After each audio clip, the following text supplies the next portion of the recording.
I'm just exactly at 11, so that's There you go. that's some kind of timing, I guess. I'm still waiting for everything to catch up this end, but it looks Well, yeah, like there's a 15-second delay on well, Poker Face. it's and probably exactly the same on the tube with you. But That's there in you go. case we decide we're going to swear or something, you know.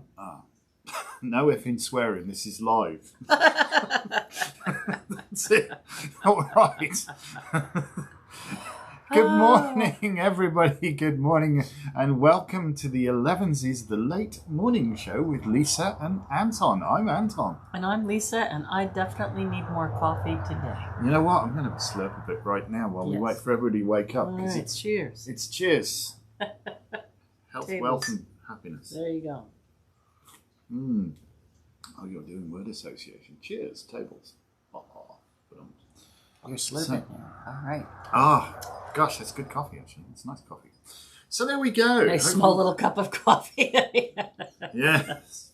Nice coffee. Good coffee. Good coffee. Nice coffee. Yummy coffee. Wake me up, coffee. Oh. Yes. All right. So, what's our topic for today? Thursdays are Thoughtful Thursdays? Thoughtful Thursdays. And we thought about, what is it that defines you? Maybe all too often, sometimes we hold our past against our right. future. So that's our motto for Thoughtful Thursday today is don't hold your past against your future. Good morning, Anita. Good morning, Savannah. Well, good morning, anybody who's watching this on the tube with you when you get round to it. Maybe it's like the other day and it's not letting them post. Well, it wasn't letting me see anything the other day. It was going in chatting and I couldn't see a damn thing. Many times I'd say this to my clients. I say, human beings kind of come with this fail-safe program we do for survival, right? I touched that. I burned myself. I'm not going to touch it again. Oh, you mean learning through traumatic experiences? Right. Supposedly. And, that's a good idea. However, sometimes we hold on to something that was just meant to be a lesson of the time.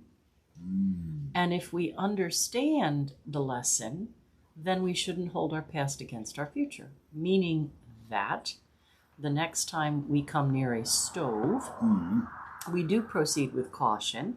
We don't touch the burning flame. We get an oven mitt, or a silicone glove, things like that.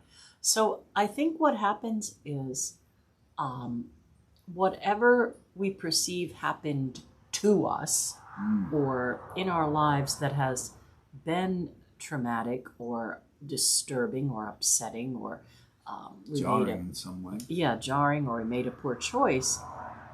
And then we tend to use that mechanism of fear to wallow in it. This happened to me. This is who I am. There's no way I can get rid of this. There's no way I can leave this behind. It is in my thoughts every day. I perceive this is going to happen to me again. And I see what you're saying. I know that we're getting into a really deep subject with...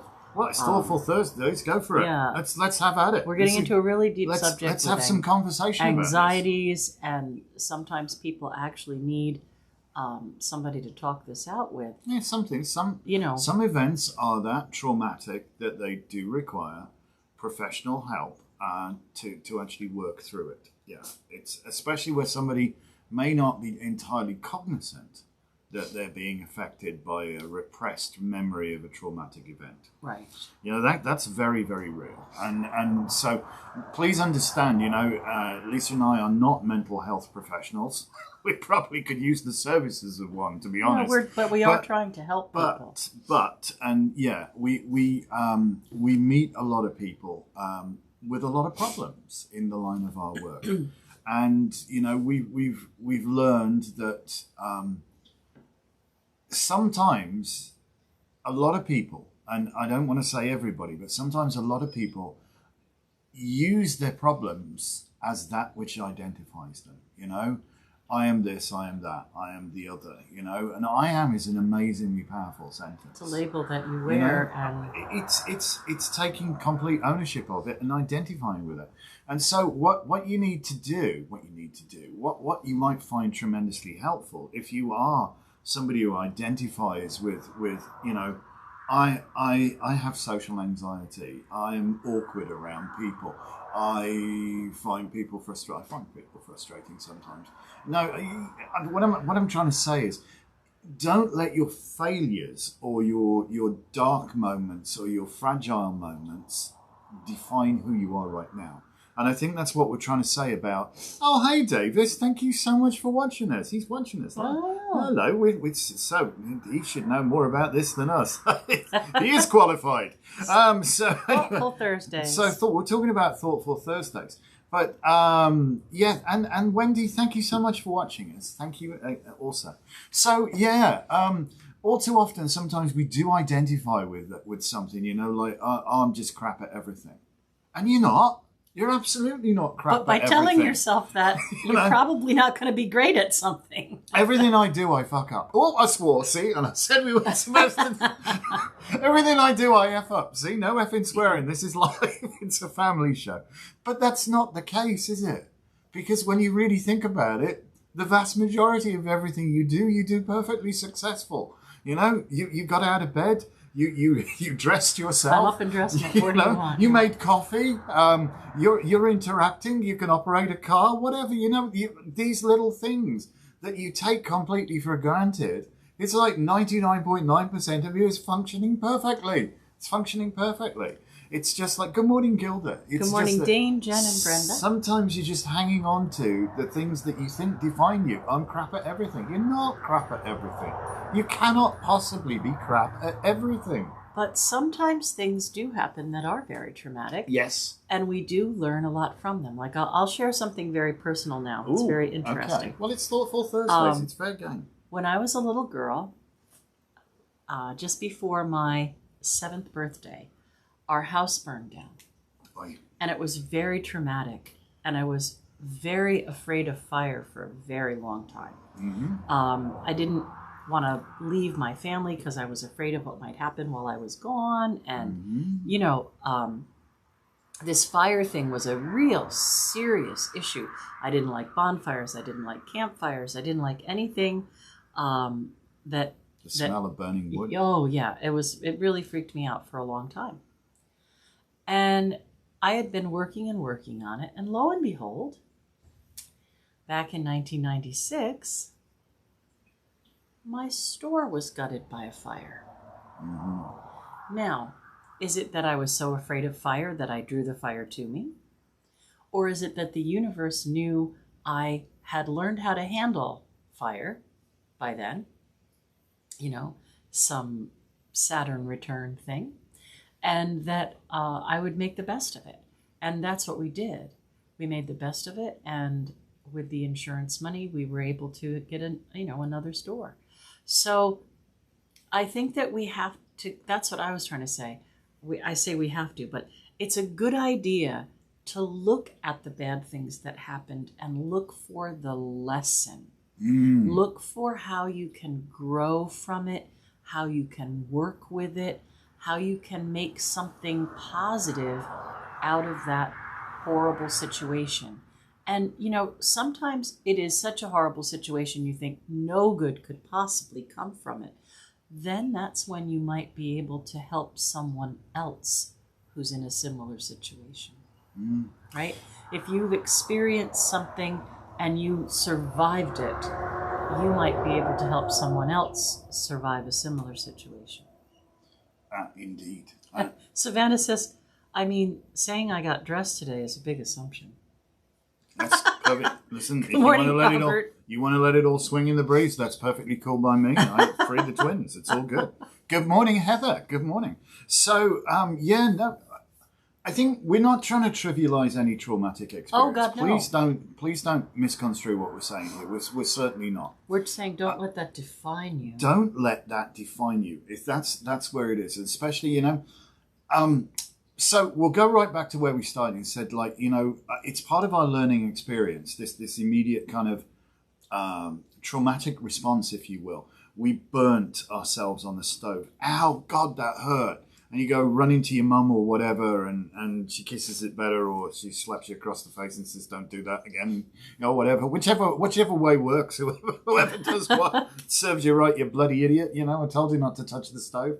But yeah, you'll have learned that hurts, okay? And so hopefully you won't keep going back there and doing it again to see if it still hurts, because it hurts. I mean, I'm not sure about cats. I think they have this obsessive thing going on. They haven't quite twigged that yet, but, you know. So you burn yourself. Now, if, however, you spent the rest of your life looking back at that traumatic incident and going, oh, I must avoid anything that's got any kind of heat whatsoever. I can never cook. I could, you know, I can't have a candle, you know, none of this. And you made that define you. You made that moment define you, rather than take the fact that if I mishandle something or I approach it a different way, or, you know, if I accidentally bump on it, there's a lesson. There's always a lesson, even though you may not, burning the stove is not trauma. Okay, well, okay. Don't burn the stove then. We're just saying this is a minor traumatic experience. We're saying, but for a small child, burning their hand on the stove could be very point. Traumatic. Absolutely. Depends on the degree of the burn as well, Pam. You know, let's understand that if it's a minor burn, not a big issue. Well, even though it feels like a big issue, if it's a serious burn, it could well be a bloody traumatic experience, you know? So as I said, I'm not a mental health professional. I wouldn't presume to do that. But what we're trying to like say, all too often we wind up getting in the position where we look at our past mistakes, or where we made a bad judgment call, or something. Or something happened beyond our control. Outside of our realm of control. And we take that and we allow that to define who we are. I'm crap at everything. You're not effing crap at everything. You cannot possibly be crap at everything, you know? You know, this is what I'm going to say. What you focus on, ultimately, what you focus on is what comes into focus. And if you look at what's horrible and what's bad in a situation, and you continue to relive the horror and bad of that situation, that's what the universe thinks you want to do. That's the Stay energy there and do that you're aligning with. Yep. Now, yeah, you know, I'm sure somebody said that's a terribly trite way of looking at it, but I believe that's actually the process of what's occurring here. What you're aligning with, what you're looking at, what you're focused upon, what is defining you. And at some point, to actually, any part of healing is to realize that, okay, I accept that. There's absolutely all I can do about what's happened in the past. I cannot go back in time, and I cannot undo that. I have to accept it. I accept it caused me a great deal of pain. I accept I was wronged. I accept whatever. But it happened. Point one. Now, what can I do about it?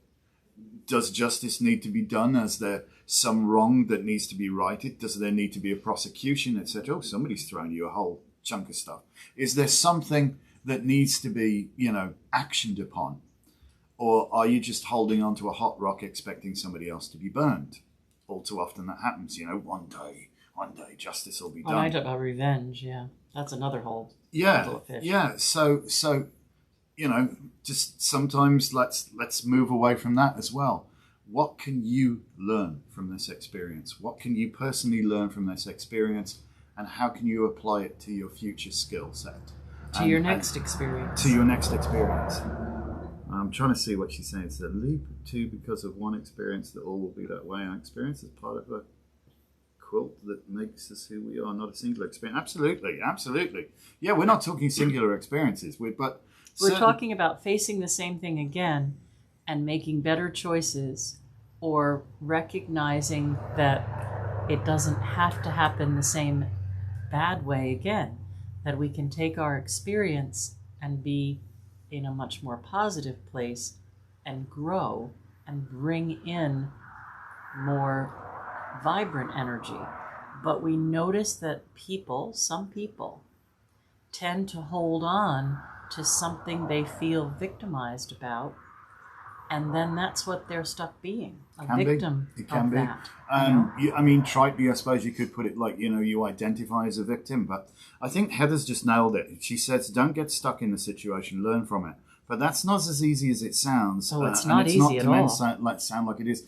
You are totally, totally right, Heather. It is so not as easy as it sounds. If it was as easy as it sounds, everybody would be all be healed. Swimming along perfectly, and there would be no grief in the world, and everybody would have learned from it and moved on. It's not. This is a work in progress. Oh. But the very first way to fix a problem. The very first thing you have to do to fix any problem is recognize there's a problem. The second thing you have to do to fix any problem is recognize there's a potential solution for that problem.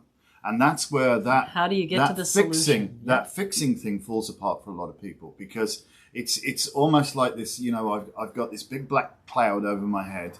I can't remember what it was ever like to be sunny. I can never imagine it being sunny again, and all I can expect is a big black cloud and rain. And that's my set. That's where I'm set at, yeah? Mm-hmm. Carol. No, Caleb? Caleb. Hello, Caleb. I'll just read this. He's thankful for every problem installed, and then it's time to try something different, to be brave. Thank you so much for this today. I needed it. Caleb, thank you so much for joining us. We love to hear what you guys got to say about these things. Yeah, that's what Thoughtful Thursday is about. So, yeah. Get you thinking. You've got to recognize there's a problem, point one, yeah?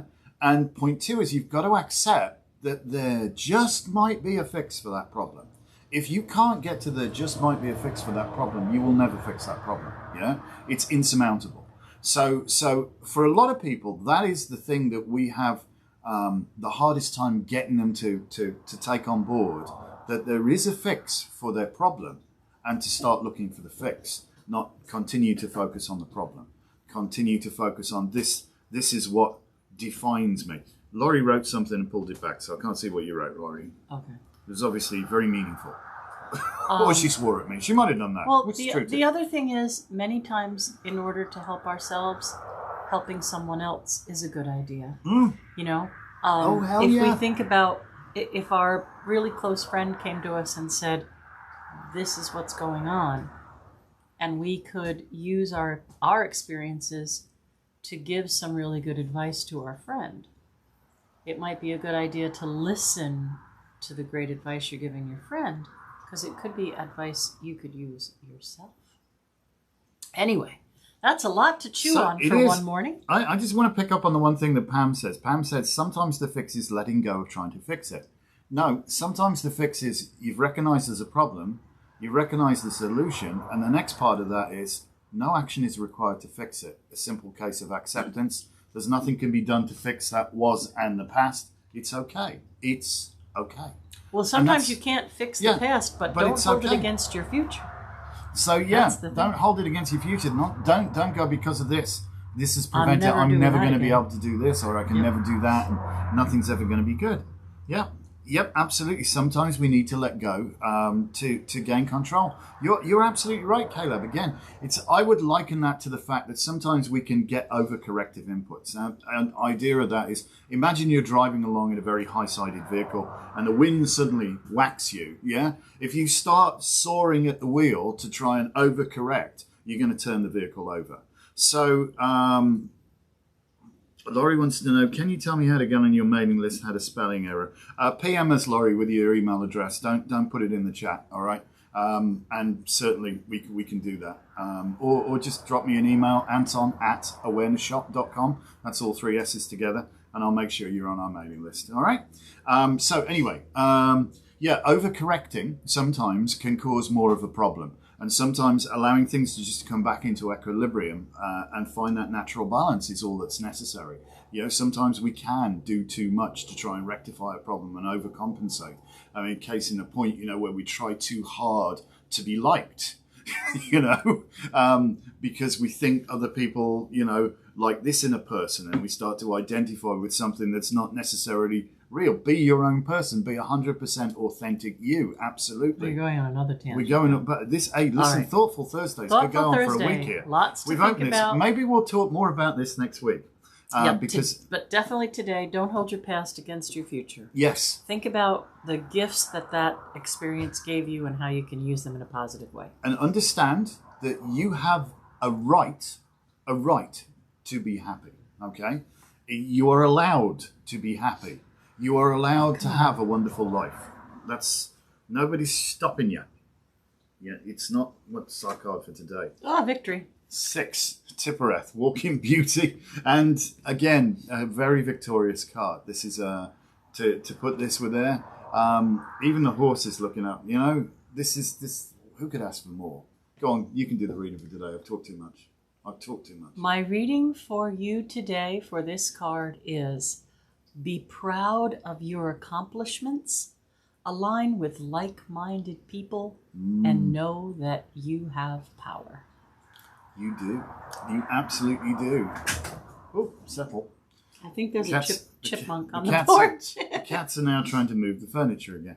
So listen, we've blown through time today, didn't we? We got going and we didn't want to let go. Yes, I think you talked a lot. What card is it? I'm so sorry. Six of Wands. The 6 of Wands, Pam. Forgive me. This is my victory card. This is great leadership, great victory, doing wonderful, good day today. Thursdays. Use the power and energy of Jupiter today and expand your horizons. So look outside of yourself, and as Lisa said, the other thing, when you're discouraged, encourage somebody else, and that suddenly gets you aligning with that energy of encouragement, and it works. It's all right. I have a right to be happy. You do have a right to be happy, Gilda. Absolutely. Listen, guys, thank you so much for watching us today. I know we whittled on a bit, and my eyes can't see on the phone. My eyes can't see at the best of times. More coffee for you, Pam, obviously. So listen, thank you so much for watching us. If you just joined us today for the first time on YouTube, please do like, comment, and subscribe. We're trying to be less of a well-kept secret, so you can help us with that. You can follow us on Instagram and on Twitter at Awareness Shop, and of course on the Book of Face too. We're there. So thank you, and I think that's probably all we've probably got time for, isn't it? We better shut up now. Skittle is still hanging in there for Elevensies. Skittle's been good today. She's been very good, surprisingly. Thank you.